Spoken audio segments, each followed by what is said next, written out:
That is so clear. That water is so clear.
What's up, dudes? Chooch out here in Oregon at Waldo Lake.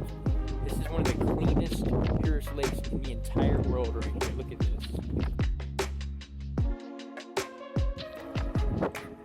Look at that. You could see like all the way down. It's like aqua blue. I want to show y'all real quick Waldo Lake. I want to show y'all how big this lake was.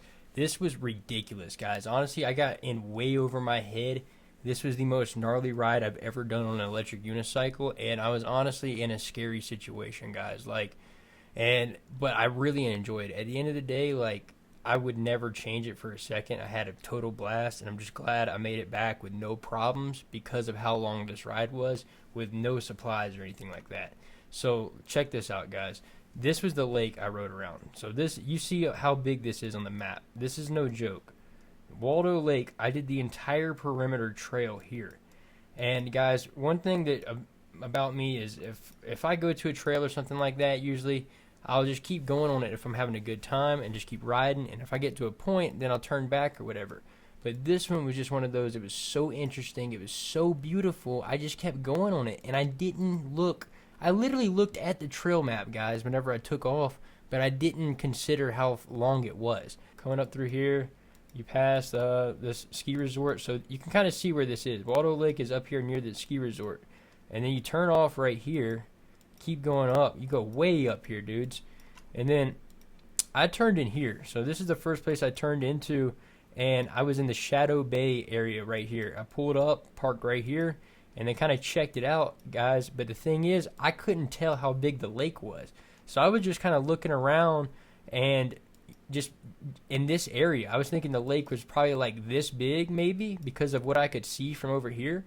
And I had no clue it was this big, guys. It's huge. Like legit 25-mile perimeter trail on that unicycle.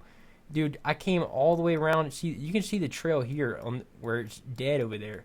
But guys, my Achilles tendon on the back of my, literally on the back of my heels was bleeding at the end of it. Like it was miserable and it was brutal, guys. So like all cameras ran dead, GoPro dead, my phone was almost dead, and there's no cell phone service at all up here. And also I was 19 hours away from home, and it was just, honestly, it got to a point where it was kind of sketchy, guys. Like straight up, this was probably the sketchiest ride I've had, just being so far away and not having any cell phone service.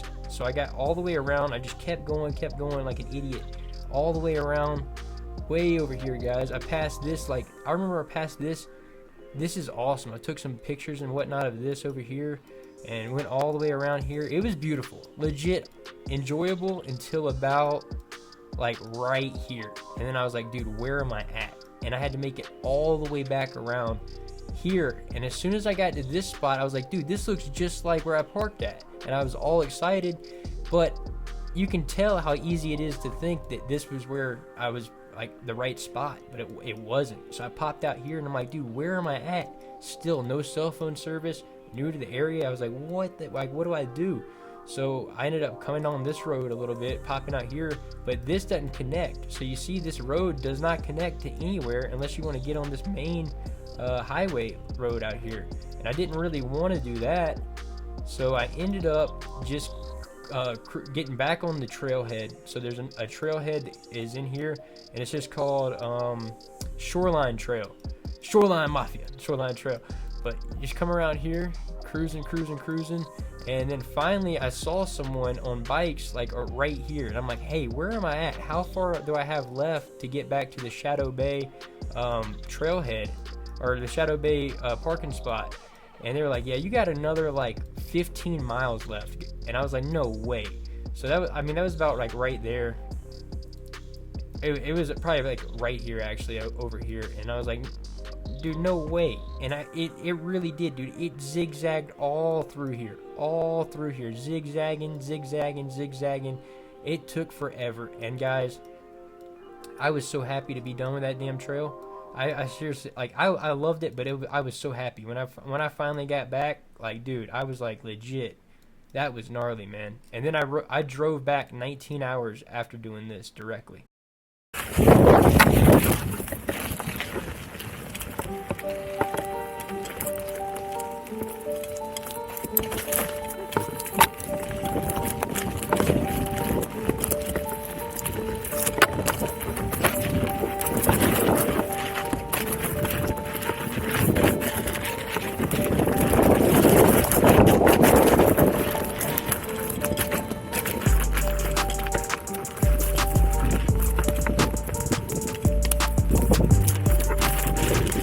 Decided I was going to hit some cool spots on the way back, because that 4th place finish is not too satisfying.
Roots, bro.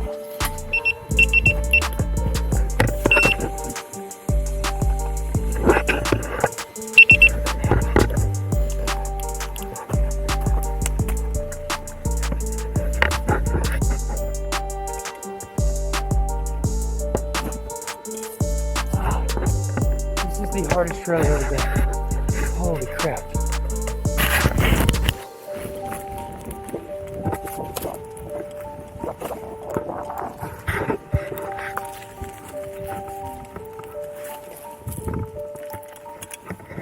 So clear. Colors up here too.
guys, look at this. Chooch out here on my 25-mile ride around Waldo Lake. Every camera I have is dead, man, because this has been such a long ride. I've been out here for like 3 hours. I have no water, nothing, dude. Like, I could go drink that water if I needed to, but it's just so clean, dude. Look at that. It's blue. Dude, this is amazing. Look at how beautiful this lake is, man. It is just blue.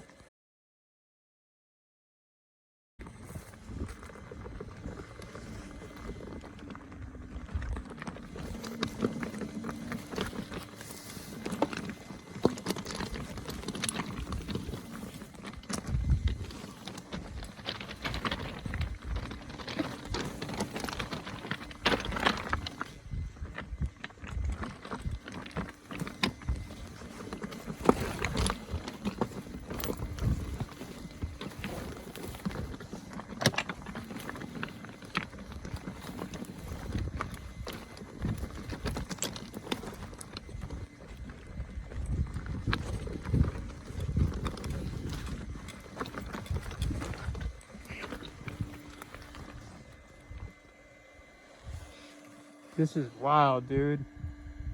This is crazy, dude. You see this, man? Like, this 25-mile loop is taking me forever, bro. This goes all the way around this lake, which is 10 square miles. Epic, dude.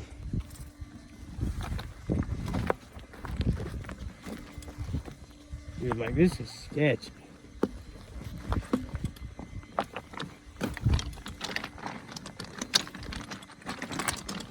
So that ride, guys, was a little bit too much, but I had a great time doing it.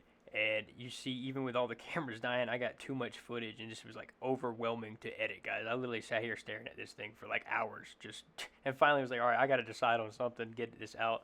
But I got some more great trail riding from here, guys. It really was a cool spot to ride. Thoroughly enjoyed it. And if you want to come out here and check it out, it's called Waldo Lake, and it is in Oregon. And I would definitely suggest just doing like half of it and then turning around, take some water with you, take GPS, because there's no cell phone service up there, but it is a great trail, and it definitely builds a lot of skills. It's one of those really technical trails, and at the end of it, you know, my endurance as a rider was better, and my technical riding was definitely better. But anyways, guys, it's been Chooch. If y'all enjoyed the video, throw it a thumbs up, and you can place your pre-orders for all the new wheels, the S20, the Commander, all those wheels that are sought after right now. And just placing the pre-order actually helps me a lot, guys. So if you just use that link below, it's no extra cost to you to pre-order through that link, and it helps me tremendously with gas expenses, traveling, everything like that in between. And guys, for sure, as soon as I get my hands on those wheels, we are going to be testing them, riding long range rides, trail rides, everything like that. And the one wheel that I'm super excited for, I'm excited about the S20 and the B-Goat Hero, but I'm thinking like the S20 is going to be the 100% jumping park wheel. Like, I feel like the suspension on that is going to be dialed in for hitting big jumps and like taking massive impacts. And I feel like the suspension, just by looking at it, I haven't rode them yet, but just by looking at it, I feel like the B-Goat's Hero suspension is going to be more of like a trail riding style suspension, where it's not, where it literally just dampens all those small bumps on the trail extremely well, and it's not really made for that big mega sending jumps like the S20 is. So I think there's going to be a big difference in those wheels, but I think that it's going to be a good one. I think it's going to be a good thing, and I think the B-Goat Hero is going to be the best trail riding wheel ever made. So super excited about that, guys. Stay tuned. See you dudes in the next one.